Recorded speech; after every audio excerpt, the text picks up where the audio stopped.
আসসালামু আলাইকুম। জিন কুকিং অ্যান্ড ভ্লগের আজকের পর্বটি দেখার জন্য আমন্ত্রণ রইল। আশা করছি কাছে দূরে সবাই অনেক বেশি ভালো আছেন। তেঁতুলের সস বা চাটনি তৈরি করব। শীতের সময় বাজারে কিন্তু প্রচুর পাকা তেঁতুল পাওয়া যাচ্ছে, যদিও সারা বছর পাওয়া যায়, তবে শীতের সময় খুব ভালো তেঁতুল পাওয়া যায়। তো এই তেঁতুল দিয়েই মাত্র অল্প কিছু ঘরে থাকা উপকরণ দিয়েই সস বা চাটনিটা তৈরি করব। এভাবে তৈরি করে ফ্রিজে নর্মাল পোর্শনে সারা বছর সংরক্ষণ করে রাখতে পারবেন। তো রেসিপি ভালো লাগলে লাইক, কমেন্ট ও শেয়ার করে পাশে থাকতে পারেন। তো এখানে 100 গ্রামের মতো পাকা তেঁতুল নিয়ে নেব। এই তেঁতুলটা আমরা 2 থেকে 3 ঘন্টা ভিজিয়ে রাখতে হবে হালকা গরম পানি দিয়ে। 2 কাপ পরিমাণ হালকা গরম পানি দিয়ে আমি ভিজিয়ে রাখবো, একটু নরম করে দেব। আর আমার এই তেঁতুলটা ফ্রিজে ছিল, এই জন্য আরও শক্ত হয়েছিল, আর তাই এটা কিন্তু অবশ্যই ভিজিয়ে রাখতে হবে, তাতে বীজগুলো ছাড়া ছাড়া হয়ে যাবে এবং বীজগুলো আলাদা করা অনেক সহজ হয়ে যাবে। তো যে কোনো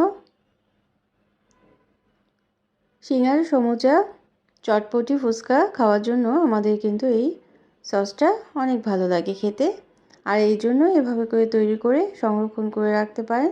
তো বীজগুলো আমরা এভাবে করে আলাদা করে নেব।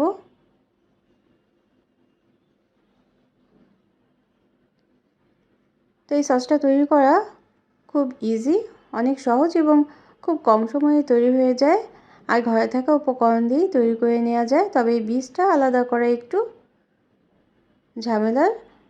তো এইভাবে করে তৈরি করে নিলেই কিন্তু অনেক সহজ এবং মজাদার এই রেসিপিটি তৈরি করে নিতে পারবেন। তো বীজটা আলাদা করার পর কিছু বীজ রয়ে গিয়েছে এবং আঁশও আছে, এজন্য আমি স্ট্রেন করে নেব একটা ছাঁকনি দিয়ে। অল্প অল্প করে নিয়ে স্ট্রেন করে নেব এবং যেই ডিশের মধ্যে আমরা আজকে এই সসটা তৈরি করব তার উপরে একটা ছাঁকনি বসিয়ে দিলাম এবং অল্প অল্প করে নিয়ে স্ট্রেন করে নেব।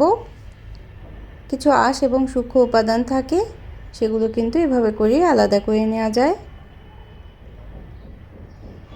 তো রেসিপি ভালো লাগলে একটা লাইক দিতে পারেন এবং প্রয়োজনে কমেন্ট করতে পারেন কেমন লাগলো তা জানিয়ে, আর শেয়ার করতে পারেন ফ্রেন্ডস অ্যান্ড ফ্যামিলির সাথে। আর যারা প্রথম ভিজিট করছেন তারা চাইলে চ্যানেলটিকে সাবস্ক্রাইব করে বেল বাটন প্রেস করে অল অপশনটা সিলেক্ট করে সাথে থেকে যেতে পারেন নিত্য নতুন এরকম আরও রেসিপি পাওয়ার জন্য। আর যারা সাথে আছেন, সব সময় সাপোর্ট করছেন, তাদের জন্য রইল অসংখ্য অসংখ্য ধন্যবাদ। তো এভাবে স্ট্রেন করে নেওয়ার পর যে বীজটা থাকলো সেই বীজটাও কিন্তু আমি পানি দিয়ে ধুয়ে সেই পানিটা আমি এই সস তৈরির জন্য দিয়ে দেব। তো আর নিয়েছি চিনি, রসুন কুচি, রসুনটা ছেঁচে নিয়েছি, কুচি করেও নিতে পারেন, চিলি ফ্লেক্স নেব এবং আধা কাপ পরিমাণ ভিনেগার নেব। তো এখন আমরা চুলায় দিয়ে দিয়েছি এবং এভাবে নাড়তে থাকবো, আর একে একে সবগুলো উপকরণ দিয়ে দেব। চিনি দেব, চিনিটা কিন্তু আপনাদের যা যা পছন্দ মতো রুচি অনুযায়ী কম বা বেশি দিতে পারেন। ভিনেগারটা দিলাম, আধা কাপ পরিমাণ ভিনেগার দিলে যে কোনো প্রিজারভেটিভ ছাড়াই কিন্তু এই সসটা তৈরি করে নেওয়া যায়। আর প্রিজারভেটিভটা ছাড়া তৈরি করলেও এই ভিনেগারটা দেওয়ার জন্য এটা কিন্তু খুব সুন্দরভাবে সারা বছরই সংরক্ষণ করা যায়, কোনো নষ্ট হবে না। তো রসুন ছেঁচাটাও দিয়ে দিলাম এবং 1 চা চামচ পরিমাণ জিরে গুঁড়ো আর 1 চা চামচ কাশ্মীরি শুকনো মরিচের গুঁড়োটা দিলাম। অর্থাৎ এইটা বেশি একটা ঝাল হবে না, কিন্তু রং হবে সুন্দর একটা। আর ধনে গুঁড়োও 1 চা চামচ দিয়েছি এবং পরিমাণ মতো লবণ দিয়ে দেব।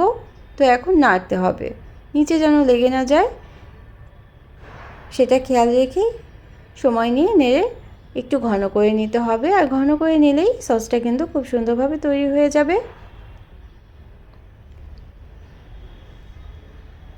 তো দেখলেন তো, মাত্র 5 থেকে 6টি উপকরণ দিয়েই এই সসটা তৈরি করে নেওয়া যায়।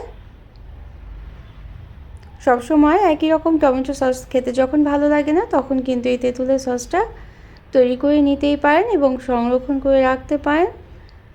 তো এই ভিনেগারটা দেওয়ার জন্যেই এটা সংরক্ষণ করা যাবে সারা বছর ধরে।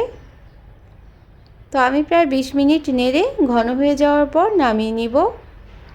তবে নামানোর আগে অবশ্যই কিন্তু পরিমাণ মতো বিট লবণ দিয়ে দিতে হবে। এই বিট লবণটা এর স্বাদ কিন্তু অনেকটাই বাড়িয়ে দেবে। তো আমার সসটা প্রায় 20 থেকে 30 মিনিট জাল করে নেওয়ার পর এভাবে ঘন হয়ে আসছে, অনেক ফুটে উঠবে।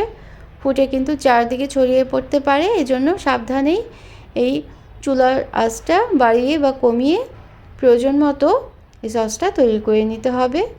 অর্থাৎ যখন বেশি ছিটে আসবে তখন চুলার আঁচটা একেবারে কমিয়ে দিতে হবে, আর তাড়াতাড়ি হওয়ার জন্য আবার একটু বাড়িয়ে দিতে হবে। আর এইভাবে করেই কিন্তু সসটা তৈরি করে নিতে হবে। যখন এরকম ঘন হবে, কনসিস্টেন্সিটা ঠিক এরকম যখন হবে তখনই আমরা নামিয়ে নেব। তো যদি বেশি পাতলা থেকে যায় তাহলে কিন্তু অল্প কিছু কর্নফ্লাওয়ারও দিয়ে নিতে পারেন। তো আমি শেষ পর্যায়ে এখানে কোয়ার্টার কাপ পরিমাণ গুড় দিয়ে দেব। এই গুড়টা কিন্তু এই সস বা চাটনির স্বাদটা অনেক গুণ বাড়িয়ে দিতে পারে। আর চিলি ফ্লেক্স দিয়ে দেব 1 চা চামচ পরিমাণ, এবং বিট লবণ আমি আধা চা চামচ দিয়েছি। তো লবণ এবং ঝালের পরিমাণটা এবং মিষ্টির পরিমাণটা যদি ঠিক হয় তাহলেই কিন্তু এই সসটা খুব সুস্বাদু করে তৈরি করে নেওয়া যাবে। অর্থাৎ এই সুস্বাদু সসটা তৈরি করার জন্য ঝালের পরিমাণ, মিষ্টির পরিমাণ এবং কনসিস্টেন্সিটা যেন ঠিক থাকে সেটাও খেয়াল করতে হবে। তো আর 5 মিনিট নেড়ে নেওয়ার পর আমি এভাবে করে একটা ডিশে প্রথমে বেড়ে দেব এবং ঠান্ডা হওয়ার জন্য রেখে দেব। এই গরমটা কিন্তু বয়মে বা জারে রাখা যাবে না, এয়ারটাইট একটা জারে আমরা রেখে দেব যখন ঠান্ডা হয়ে যাবে ঠিক তখন। তো আমার সসটা অনেকটাই ঠান্ডা হয়ে গিয়েছে। এখন আমরা একটা এয়ারটাইট বয়মে বা জারের মধ্যে রেখে ফ্রিজে নর্মাল পোর্শনে সংরক্ষণ করব।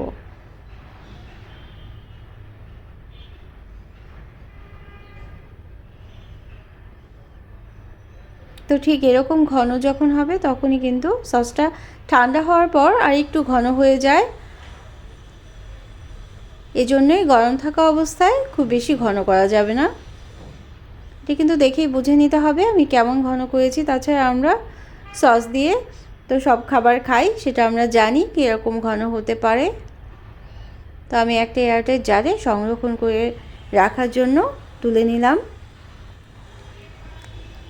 তো নিত্য নতুন এরকম আর রেসিপি পাওয়ার জন্য সাথে থাকতে পারেন। আর যারা সাথে আছেন তাদের জন্য রইল অনেক অনেক শুভকামনা। Thanks for watching. Allah Hafiz.